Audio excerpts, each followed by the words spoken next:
নানা রঙের দিনগুলি ইউটিউব চ্যানেলে আপনাদের আবারও আমার আন্তরিক স্বাগত। আমি মায়া সরকার।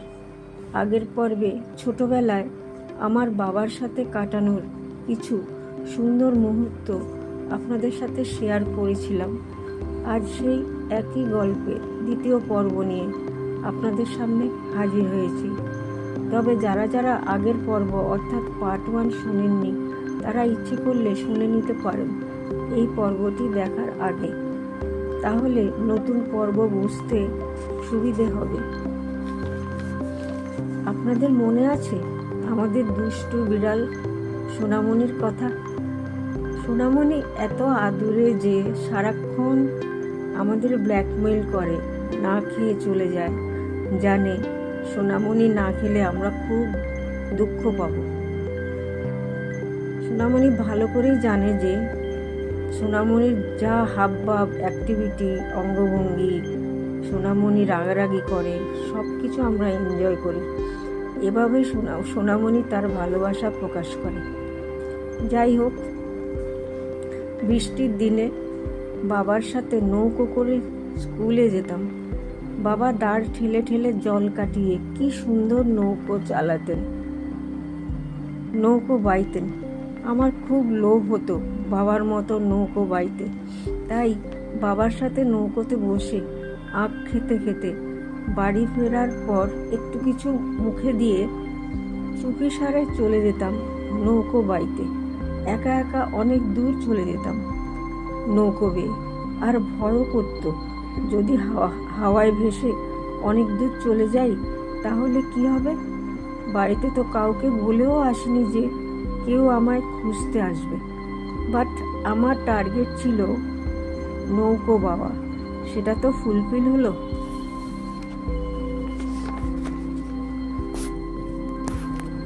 বাবার সাথে স্কুল থেকে ফিরে রান্নাঘরের গায়েই মায়ের হাতে লাগানো একটা কাঁচা লঙ্কা গাছ থেকে টাটকা কাঁচা লঙ্কা পেড়ে গরম ভাতের সাথে কচকচ করে কামড়ে খেতাম। এখন অবশ্য এত ঝাল খেতে পারি না। মায়ের হাতে বসানো পুঁই গাছের বীজ 2 হাতের তালুতে মাখিয়ে হাতের তালু দুটো রাঙিয়ে দিতাম। টকটকে লাল আর গোলাপি হয়ে উঠত 2 হাতের তালু দুটো। উঠোনের একপাশে একটা বাচ্চা খেজুর গাছ ছিল। রস ভরার জন্য গাছটায় হাঁড়ি বেঁধে দেওয়া হতো। আমি তো ভোর 4টে উঠে হাঁড়ি সরিয়ে পাইপ দিয়ে মুখে রস টেনে খেতাম। কি মিষ্টি সুস্বাদু ছিল, এখনো মুখে লেগে আছে। আর গাছটা বারবার ভাসছে চোখের সামনে। উঠোনের অন্য একটা কর্নারে একটা পেয়ারা গাছ ছিল। আমরা খেতাম না, নিজেদের গাছ ছিল তো। কিন্তু বাবা যখন শহর থেকে সবুজ ডাসা ডাসা টাটকা পেয়ারা, আপেল, বেদানা, আখ কিনে আনতেন, সেগুলো খেতাম। সারাদিন আম, জাম, ফুল, চালতার আচার নিয়েই ব্যস্ত থাকতাম। মানে খেতাম। আবার কাঁচা আম ছুরি দিয়ে কুচি কুচি করে কেটে নুন, লঙ্কা, চিনি, দুধ দিয়ে ভালো করে মেখে খেতাম। মনে হতো অমৃত খাচ্ছি। এসব মুখরোচক খাওয়া ছেড়ে ভাত আবার কেউ খায় নাকি? মা কত চেষ্টা করতেন। পুকুরের এক পাড়ে একটা জাম গাছে কি বড় বড় টোপা কুলের মতো জাম ধরত। 4 বছর বয়স হলেও কি হবে, গাছে ওটা সাঁতার কাটা ছিল আমার কাছে জল ভাত। একটা স্টিলের টিফিন বক্সের ভিতর নুন, চিনি, শুকনো লঙ্কা পোড়া, সর্ষের তেল ঢেলে টিফিন বক্সটা নিয়ে জাম গাছে উঠে টোপা টোপা কালো জামগুলো পেড়ে বক্সের ভিতর রাখতাম। তারপর টিফিন বক্সের মুখ ভালো করে বন্ধ করে 2 হাত দিয়ে টিফিন বক্সটাকে ধরে জোরে জোরে ঝাঁকুনি দিতাম। ঝাঁকুনির চোটে মশলা শুদ্ধ জামগুলো গলে নরম হয়ে যেত। আর টিফিন বক্সের মুখ খুলতেই মশলা মাখানো জামের মিষ্টি ঝাঁঝালো গন্ধে জিভে জল এসে যেত। নিচে নামার আগেই জাম গাছের ডালে বসেই অর্ধেকটা খেয়ে ফেলতাম। মনে হতো স্বর্গে বসেই খাচ্ছি। বাকিটা দিদির জন্য রাখতাম। ছোটদাকে দিতে পারিনি, কারণ ছোটদা কুমিল্লায় হোস্টেলে থেকে পড়াশুনো করত। রবীন্দ্রনাথের প্রিয় ঋতু যেমন ছিল বর্ষাকাল, তেমনি আমারও প্রিয় ঋতু বর্ষাকাল ছিল।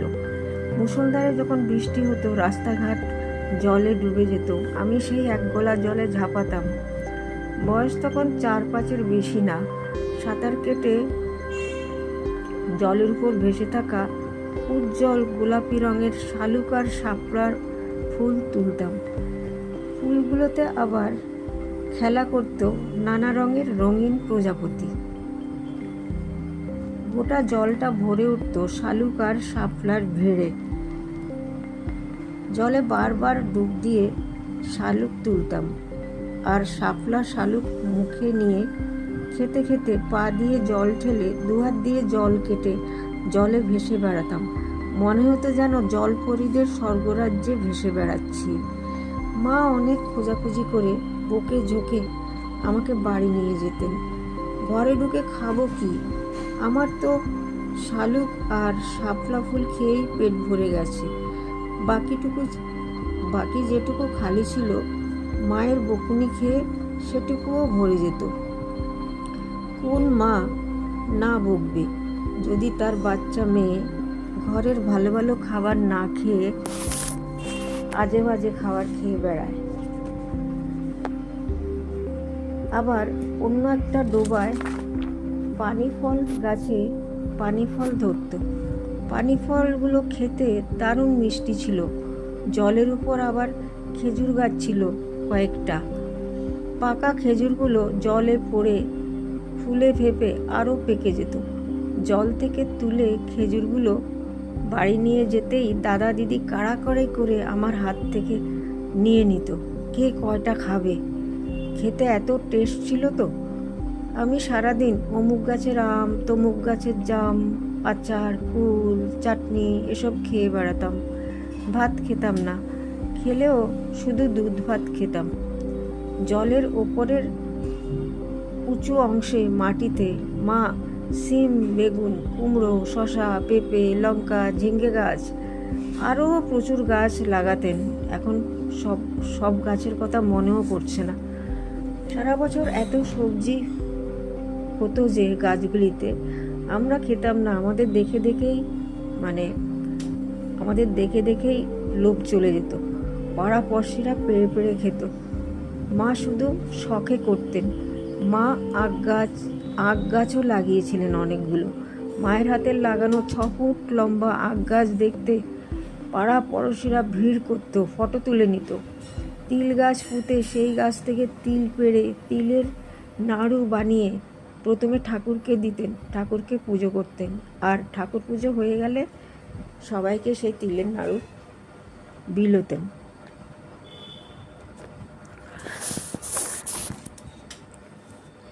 একদিন বাবা ফেনে গিয়েছিলেন আমার এক দিদিকে দেখতে।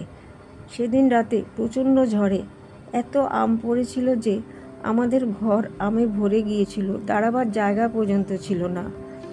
আর আমি তখন কাঁদছিলাম। আমাদের ওই আম কুড়োনো ছিল একটা উৎসবের মতো। তা সত্ত্বেও আমি কাঁদছিলাম। আমার আম কুড়োনোর আনন্দটাই মাটি হয়ে গেছিল। কারণ বাবা কোথায় আছেন? বাবা ফেনে গিয়েছিলেন দিদিকে দেখতে, কিন্তু এই বৃষ্টির মধ্যে বাবা কি রাস্তায় আছেন না দিদির বাড়িতেই আছেন কিছুই বুঝতে পারছিলাম না। তাই সারা রাত ভয়ে কেঁদেই কাটিয়ে দিলাম। ওই অত আম দিয়ে মা আমের পিঠে বানিয়ে আমাদের খাওয়াতেন, আর গ্রামের সবাইকে ঘরে ঘরে পাঠিয়ে দিতেন। ওই কালবৈশাখীর ঝড় ছিল আমাদের কাছে উৎসবের মতো। আবার ওই বৃষ্টিতে ভেজার আনন্দ, ভিজে গিয়ে আবার জ্বরে ভোগা, পরে মায়ের যত্নে আগের মতো ঠিক হয়ে ওঠা আজও বড্ড মিস করি। আবার পুকুরের একটা ধারে জলের উপর মাচা বানিয়ে মা তাতে লাউ, কুমড়ো, শসা, ঢ্যাঁড়স আরও কত কী ফলাতেন।